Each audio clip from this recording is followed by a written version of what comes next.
Guys welcome back. നമസ്കാരം. ലൈവിലുണ്ടായിരുന്നു. അപ്പോൾ ലൈവിൽ വന്ന ആൾക്കാരൊക്കെ കണ്ടിട്ടുണ്ടാവും എന്താണ് അവസ്ഥ സംഭവിച്ചതെന്ന്. എന്താ പറയുക, ആ പഴയ യുണൈറ്റഡിലേക്ക് തന്നെ പിന്നെയും പോയിട്ടുണ്ട്. ഒരു മാറ്റവും ഇല്ല എന്ന് പറഞ്ഞു കഴിഞ്ഞാൽ ഒരു മാറ്റവും വന്നിട്ടില്ല. ആസ് യൂഷ്വൽ ഒരു കളി നല്ല കളി കളിക്കും, പിന്നത്തെ കളി തീരെ കളിക്കില്ല, അതിൻ്റെ അപ്പുറത്തെ കളി അട്ടർ വേസ്റ്റ് ആയിട്ട് പിന്നെ ഒന്നും കളിക്കില്ല. അതാണ് ഇന്ന് ബോൺമൗത്തിൻ്റെ കൂടെ കണ്ടത്. ബോൺമൗത്ത് ഈ സീസണിൽ കുറച്ച് മര്യാദയ്ക്ക് കളിച്ചിട്ടുണ്ട്, നല്ലൊരു ടീമായിട്ട് കളിച്ചിട്ടുണ്ട്, ഓക്കെയാണ്, സിറ്റീനെ തോൽപ്പിച്ചിട്ടുണ്ട്, അതാണ് തേങ്ങ, എല്ലാം ശരിയാണ്. പക്ഷേങ്കിൽ അത് വിചാരിച്ചിട്ട് നമ്മളെന്തിനാണ് അവർക്കിങ്ങനെ വിട്ടുകൊടുക്കുന്നത്? കംപ്ലീറ്റ്ലി വേസ്റ്റ് എന്ന് പറഞ്ഞു കഴിഞ്ഞാൽ ബോളൊക്കെ ഫുൾ അവർക്ക് കൊടുക്കുക, നിങ്ങളെടുത്തോ കളിച്ചോ. സെയിം പണ്ട് ആ ടെൻഹാഗിൻ്റെയൊക്കെ കണ്ടറിലുണ്ടായിരുന്നു അതന്നെ. ഇത് അമോറിമിന് വലിയ തലവേദന എന്ന് വെച്ച് കഴിഞ്ഞാൽ വലിയ തലവേദനയായിരിക്കും. എങ്ങനെ ഇവന്മാരെ മാറ്റിയെടുക്കും ഒരു ഐഡിയയും കിട്ടുന്നില്ല. ഈ പ്ലേയേഴ്സിനെ എങ്ങനെ മാറ്റിയെടുക്കും? എന്താ പറയുക, ഒരു ഗോളടിക്കാൻ ഒരാളില്ല. മറ്റേ ആ സന്ദേശം സിനിമയിൽ മാമുക്കോയെ ചോദിച്ച പോലെ നമ്മുടെ ഇടയിൽ ഹിന്ദി അറിയുന്ന ഒരുത്തനും ഇല്ലെന്ന് ചോദിച്ച പോലെ ചോദിക്കേണ്ട അവസ്ഥയാണ്. നമ്മുടെ കൂട്ടത്തിൽ ഒരു ഗോളടിക്കാൻ അറിയുന്ന ഒരുത്തനില്ലേ. അതാണ് അവസ്ഥ. ഡിഫെൻസൊക്കെ ഇന്ന് ഫുള്ള് പൊളിഞ്ഞ് പണ്ടാരടങ്ങിന്. ഒനാനയൊക്കെ കേപ്പേൻ്റെയൊക്കെ എക്സ്പീരിയൻസ് അത് ആ പുള്ളിക്കാരൻ ഇന്ന് ബോൺമൗത്തിന് വേണ്ടിയിട്ട് കംപ്ലീറ്റ്ലി ചെയ്തിന്. കുറേ ഷോട്ട്സ് ഉണ്ട്, 19-20 ഷോട്ടായിട്ട് അടിച്ചിട്ട്. ഇങ്ങനെ ആകാശവാണി ഷോട്ട് അടിച്ചിട്ട് എന്താ കാര്യം? അതിനെക്കൊണ്ട് ഉപകാരമില്ലല്ലോ. കുറേ ആകാശവാണി അടിച്ചിട്ട് ഫുള്ള് ലാസ്റ്റ് നോക്കുമ്പം ഫാൻസ് ഒന്നുമില്ല, എല്ലാവരും ഇറങ്ങിപ്പോയി. ഹോം സ്റ്റേഡിയത്തിൽ പോയിട്ട് ബോൺമൗത്ത് പോലത്തെ ടീമിൻ്റെ കൂടെ 3-0 തോക്കുക എന്ന് വെച്ച് കഴിഞ്ഞാൽ ഒന്ന് ആലോചിച്ച് നോക്ക് എത്രത്തോളം ഈ പ്ലെയേഴ്സ് അധപതിച്ചു എന്ന് പറയേണ്ടി വരും. എത്രത്തോളം. ഇനി ഇത് റാഷ്ഫോർഡിൻ്റെ ശാപാണോ എന്ന് പറയാൻ പറ്റില്ല. അച്ചങ്ങായി നല്ലോണം സന്തോഷിക്കുന്നുണ്ടാവും. ഈ നമ്മളിങ്ങനെ തകരുന്നേരം കൂടുതൽ സന്തോഷിക്കുന്നുണ്ടാവും റാഷ്ഫോർഡ്, സാൻജോ, നമ്മളടുത്ത് ഇങ്ങനെ കുറച്ച് എന്താ പറയുക കുത്തിത്തിരിപ്പ് ഉണ്ടാക്കിയിട്ട് പോയ കുറച്ച് പ്ലെയേഴ്സ് ഉണ്ടല്ലോ, അവരൊക്കെയാണ്. ഗർനാച്ചോ ഇറങ്ങിയിട്ടൊന്നും ഒരു കാര്യവും നടന്നില്ല. പിന്നെ ഇന്നത്തെ കളിയിൽ അമോറിം ഇത്രയും കളി വന്നതിന് ശേഷം അമോറിം ആദ്യമായിട്ട് ചെയ്ത ഒരു വേസ്റ്റ് മിസ്റ്റേക്ക് എന്താണെന്ന് വെച്ച് കഴിഞ്ഞാൽ ആ 55th മിനിറ്റിൽ ഉഗാർട്ടെനെ സബ് ചെയ്തത്. അതെന്തിനാണ് പുള്ളി ചെയ്തത് ഒരു ഐഡിയയും കിട്ടിയിട്ടില്ല.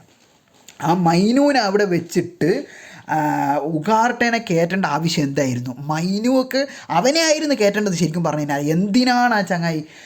ഒരു പ്ലെയേഴ്സും ഒരാളും ഈ ഒരു ഷർട്ടിൽ കളിക്കാൻ അർഹതയേ ഇല്ല. എല്ലാവരും പോകണം എന്ന് വെച്ച് കഴിഞ്ഞാൽ കംപ്ലീറ്റ് ഔട്ട്, വാഷ് ഔട്ട് നടത്തിയാൽ മതിയാവുള്ളൂ.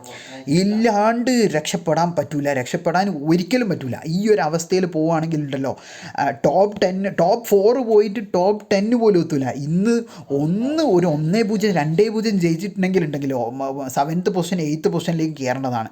ഇത് നോക്കുക, നമ്മുടെ താഴെയുള്ള ടീംസ് പിന്നെ ജയിക്കുകയും പോയിൻ്റൊന്നും എടുക്കാത്തതുകൊണ്ട് നമ്മളെല്ലാ കാലവും 13 നമുക്ക് അവിടെ തന്നെ എന്താണ് അടിത്തറ ഇട്ട് പോലെ 13ാം പോയിന്റിൽ അവിടെ തന്നെ ഉണ്ടാവും. വേറെ ഒരു മാറ്റവും ഇല്ല.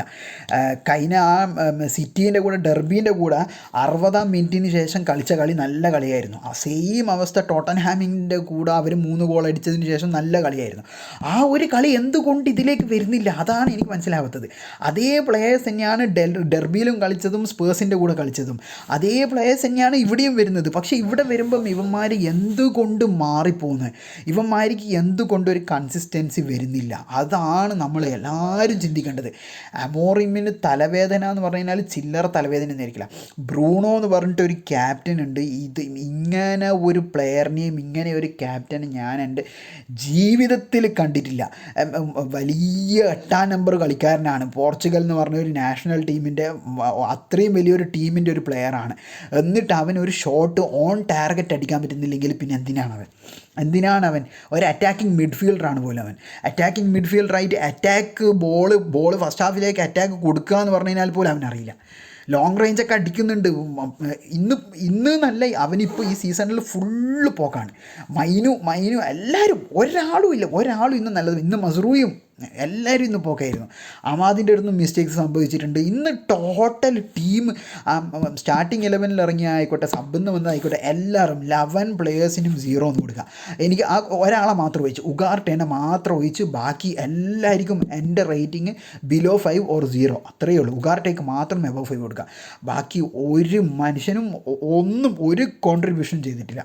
ഫുൾ വേസ്റ്റ് എല്ലാത്തിനും എടുത്ത് കുപ്പത്തൊട്ടിയിൽ ഗാർബേജിൽ കൊണ്ടുപോയിടേണ്ട സമയം അതിക്രമിച്ചിട്ടുണ്ട്.